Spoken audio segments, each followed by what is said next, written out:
সাত জেলায় গোলাগুলিতে ৯ জন মাদক ব্যবসায়ী নিহত হয়েছে। সকালে নরসিংদীতে র্যাবের সাথে গোলাগুলিতে এক মাদক ব্যবসায়ী নিহত হয়। এদিকে গতরাতে ঝিনাইদহ, টাঙ্গাইল ও রাজশাহীতে র্যাবের সাথে গোলাগুলিতে ৩ মাদক ব্যবসায়ী নিহত হয়েছে। অন্যদিকে চুয়াডাঙ্গা ও টঙ্গীতে পুলিশের সাথে গোলাগুলিতে ২ জন মাদক ব্যবসায়ী মারা যায়।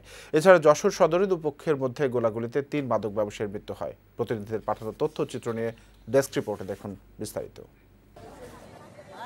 সকালে নরসিংদীর ঘোড়াশালে র্যাবের সাথে বন্দুকযুদ্ধে ইমাম আলী নামের মাদক ব্যবসায়ী নিহত হয়েছে। এ ঘটনায় আহত হয়েছে র্যাব ১১ এর ২ সদস্য।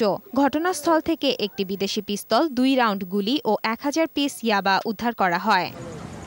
এদিকে গতরাতে ঝিনাইদহের কালীগঞ্জের নরেন্দ্রপুর গ্রামে র্যাবের সাথে গোলাগুলিতে সবদুল ইসলাম নামের মাদক ব্যবসায়ী নিহত হয়েছে। এ সময় র্যাবের ৩ সদস্য আহত হয়। টাঙ্গাইলের ঘাটাইল উপজেলার পাকুটিয়ায় র্যাবের সাথে গোলাগুলিতে মাদক ব্যবসায়ী আব্দুল কালাম আজাদ মারা গেছে।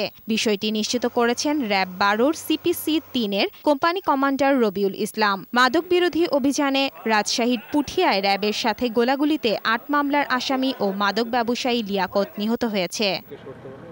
অন্যদিকে চুয়াডাঙ্গার জীবননগরের সন্ন্যাসীপাড়া এবং গাজীপুরের টঙ্গীতে পুলিশের সাথে গোলাগুলিতে ২ মাদক ব্যবসায়ী নিহত হয়। এছাড়া যশোর সদর উপজেলায় ২ পক্ষের মধ্যে গোলাগুলিতে নিহত হয়েছে ৩ মাদক ব্যবসায়ী।